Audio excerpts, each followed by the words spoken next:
Pendant plus d'un siècle, le mécanisme d'Anticythère a émerveillé les historiens. La moitié a survécu, l'autre moitié a disparu en mer. Ce qui subsistait n'était qu'un squelette corrodé, des engrenages sans contexte, des inscriptions sans visage. La face arrière murmurait des éclipses, des calendriers et des cycles cosmiques. Mais la face avant, le cœur de la machine, avait disparu, réduite au silence pendant près de 2 millénaires jusqu'à aujourd'hui.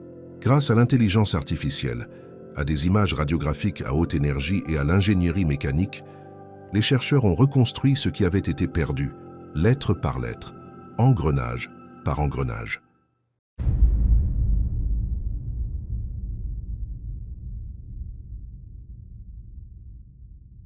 La découverte est née du hasard. L'histoire commence au printemps de l'an 1900, dans les eaux agitées de la mer Égée. Une équipe de plongeurs d'éponges de l'île de Symi, dirigée par le capitaine Démétrios Kontos, fut contrainte de jeter l'ancre près d'une petite île rocheuse appelée Anticythère, entre Cythère et le Péloponnèse. Le mauvais temps interrompit le travail, et au lieu d'attendre, ils décidèrent de plonger. L'un des plongeurs, Elias Stadiatis, descendit vêtu d'une lourde combinaison en toile et d'un casque en cuivre, atteignant plus de 45 mètres de profondeur. Ce qu'il vit le terrifia. Des formes humaines contorsionnées jonchaient le fond marin, des bras, des torses, des visages figés dans le temps. Pris de panique, il tira sur le câble de signalisation et remonta à la surface, convaincu d'avoir découvert une fosse commune. Mais ce n'étaient pas des corps, c'étaient des statues de bronze et de marbre entremêlées dans l'épave d'un navire antique.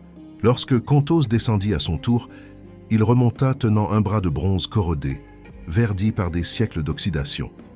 Ce bras marqua le début de la première fouille archéologique sous-marine organisée de l'histoire grecque.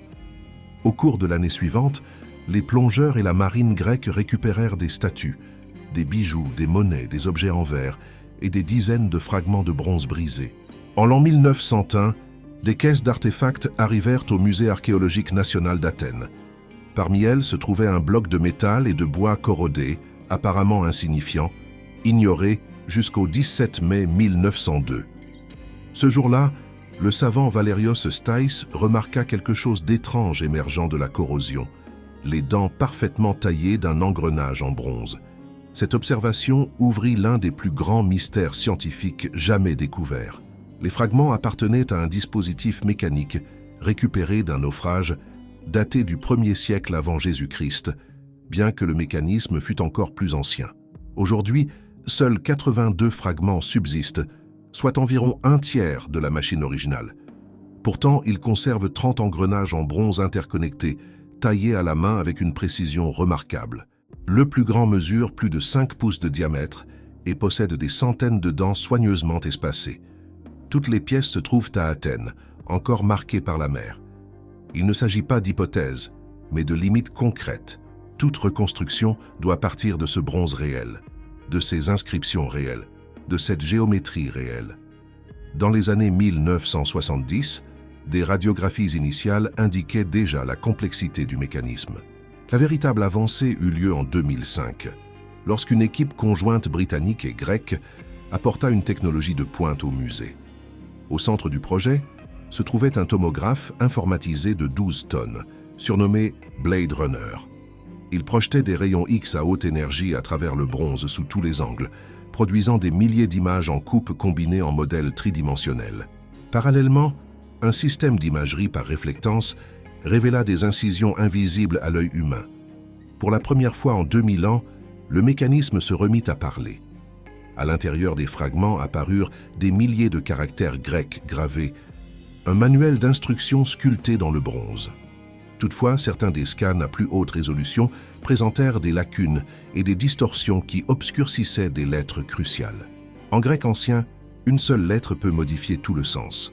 En 2018, les chercheurs retraitèrent les données originales, corrigeant les distorsions et restaurant les couches manquantes. De nouveaux textes émergèrent, d'anciens débats furent résolus, et la finalité de la machine devint claire. La face arrière est la mieux conservée et impressionne particulièrement. Le cadran supérieur présente une spirale de 5 tours, suivant 235 mois lunaires, le cycle métonique de 19 ans qui harmonise le calendrier lunaire avec les saisons. Un cadran secondaire enregistre 76 ans, le cycle callipyque, affinant la précision à long terme.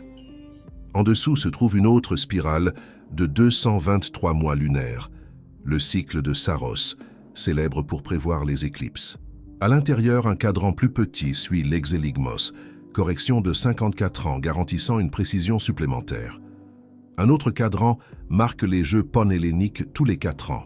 Il ne s'agit pas d'interprétation, mais d'instructions gravées.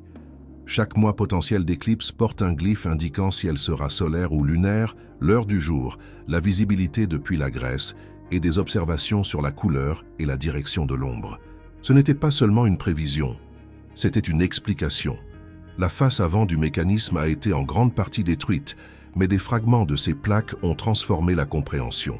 Publiées en 2016, les inscriptions frontales décrivent des relations planétaires exactes pour Mercure, Vénus, Mars, Jupiter et Saturne, précisant combien de cycles synodiques équivalent à des années complètes et à des révolutions zodiacales. Ce sont des équations, non des suggestions. Toute reconstruction doit respecter 3 critères. Mécanique, les engrenages doivent fonctionner. Mathématique, les proportions doivent correspondre aux inscriptions. Spatial, l'ensemble doit s'insérer dans la structure restante. Avant de reconstruire des engrenages, il fallait valider le texte. C'est alors qu'apparut Ithaka, modèle d'intelligence artificielle développé par DeepMind pour restaurer des inscriptions grecques endommagées. Seul, il atteint environ 62% de précision. Combiné aux spécialistes, il dépasse 70%. Cette exactitude a considérablement restreint les possibilités de conception. Au début du XXIe siècle, Michael T. Wright construisit des reconstructions fonctionnelles démontrant qu'il était possible de modéliser le mouvement planétaire à l'aide de techniques anciennes, telles que les engrenages épicycliques et les mécanismes à goupilles et rainures. Le saut décisif survint en 2021, lorsqu'une équipe de University College London présenta une architecture mécanique complète répondant à tous les critères. Au centre se trouvait un ensemble de tubes concentriques, une sortie coaxiale centrale, permettant à plusieurs cadrans de partager le même axe sans collision. Au lieu d'aiguilles superposées, le cosmos s'organisait en anneaux concentriques, comme décrit dans les inscriptions. Les engrenages n'étaient à partager, l'espace économisé, rien n'entrait en collision. Chaque fragment trouva sa fonction. Au total, la machine compte 69 engrenages, 35 connus à l'arrière et 34 reconstruits pour l'avant. Ce n'est pas de la mythologie, c'est de la mécanique. Au centre du cadran frontal se trouve une petite coupole représentant la Terre. Autour d'elle se déplace la Lune, indiquée par une sphère moitié noire, moitié blanche, montrant ses phases jour après jour. Plus loin, 6 anneaux portent Mercure, Vénus, le Soleil, Mars, Jupiter et Saturne, chacun marqué par un indicateur parcourant le zodiaque. Un repère doré signale le Soleil. Un pointeur en forme de serpent, appelé la main du dragon, suit les nœuds lunaires, signalant les saisons d'éclipse lorsqu'ils s'alignent avec le Soleil. L'ensemble est entouré par l'anneau zodiacal et le calendrier. D'un seul tour de manivelle, l'utilisateur pouvait visualiser les positions planétaires, les phases de la Lune, les saisons d'éclipse, le lever saisonnier des étoiles et la date, le tout en un coup d'œil. Ce n'était pas un ornement, mais un modèle mécanique de l'univers. Merci d'avoir regardé. Tant que vous êtes ici, n'oubliez pas d'aimer la vidéo et de vous abonner à la chaîne. Cliquez sur l'une des vidéos recommandées à l'écran pour découvrir davantage d'informations fascinantes. À très bientôt.